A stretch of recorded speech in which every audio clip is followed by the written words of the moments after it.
From the New York Times, it's The Headlines. I'm Tracy Mumford. Today's Monday, March 30th. Here's what we're covering. The war in Iran is now in its fifth week and counting. And this morning, we're looking at how the conflict is expanding, the wave of U.S. troops that were just deployed, and how gas prices may be about to hit a new high.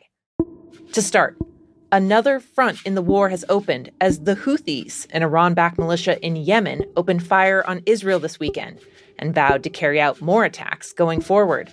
At the same time, Israel and the U.S. continued to pound Tehran with airstrikes. One resident there told The Times that they felt, quote, hours and hours of explosions. Iran also stepped up its retaliation, launching a wave of drones and missiles at a military base in Saudi Arabia, injuring 12 American soldiers. It was one of the most serious breaches of U.S. air defenses since the war started. Are you considering still putting boots on the ground, and would you do that without going to Congress? I just have lots of alternatives. We have tremendous numbers of ships over there. Also, as of this weekend, President Trump has new options if he decides to turn up the pressure on Iran. According to two U.S. military officials, several hundred special ops forces, including Army Rangers and Navy SEALs, have now arrived in the Middle East, joining thousands of recently deployed Marines and Army paratroopers. And on the energy front, they gave us, I think out of a sign of respect, 20 boats of oil, big boats of oil. Trump said that Iran is going to let some oil tankers pass through the Strait of Hormuz. He framed it as a sign that talks with Iran to end the war were underway and going well. It wasn't immediately clear who the ships belonged to or where they would be headed. Still, any oil or gas getting through would be a major development. Since Iranian forces all but cut off the crucial waterway, global energy prices have soared. The cost of oil has climbed over 50% compared to before the war. And in the U.S., gas prices are approaching an average of $4 a gallon.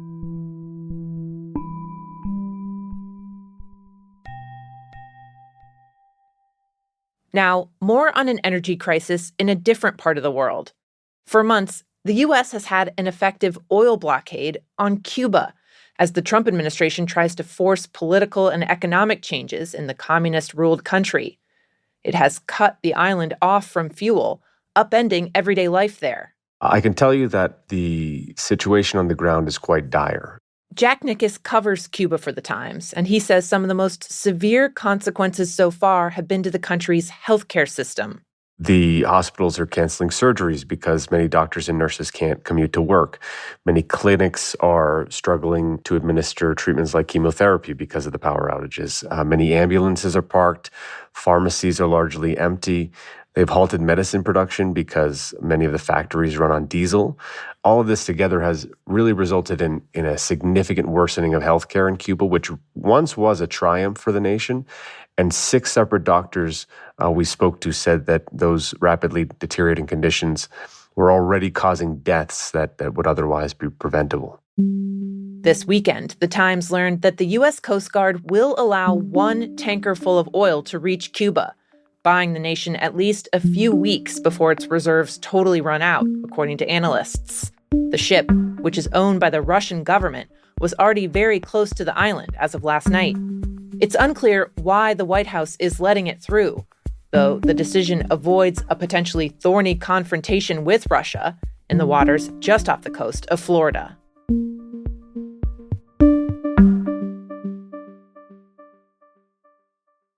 In Washington, to catch you up quickly on the Department of Homeland Security shutdown, it is still shut down with no new funding.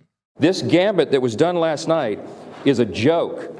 I'm quite convinced that it can't be that every Senate Republican read the language of this bill, and I'm going to... Just hours after Senate Republicans struck a deal with Democrats to fund everything at DHS except ICE and Border Patrol, House Republicans angrily rejected that. That highlighted a major rift within the party, with hard-right Republicans in the House ripping on their counterparts in the Senate for what they consider caving to Democrats' demands. The stalemate has resulted in the exact situation many lawmakers had been trying to avoid. Congress is now scheduled to be off for Easter break. That means the partial shutdown will likely last until mid-April at least. The most visible consequence of the funding lapse, though, may get some relief as soon as today.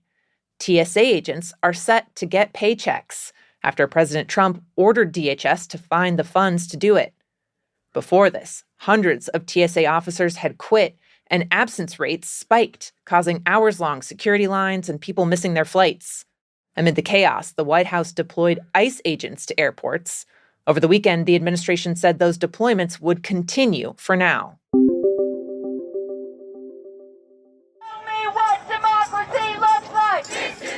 Also this weekend, protesters against the Trump administration gathered around the country for No Kings rallies. There are a lot of people here.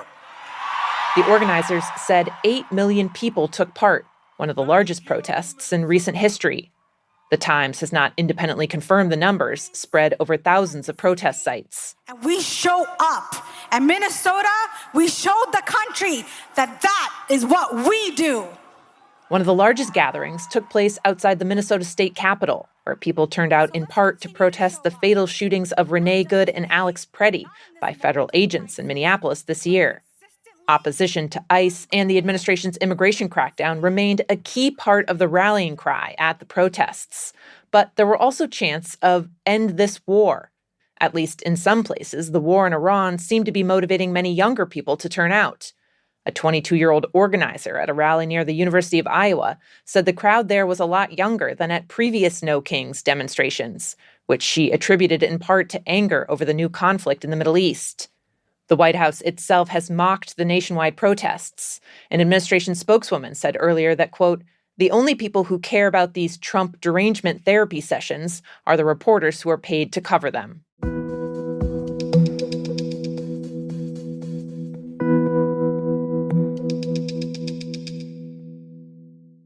And finally, every year at a Mass the night before Easter, the Roman Catholic Church welcomes new converts.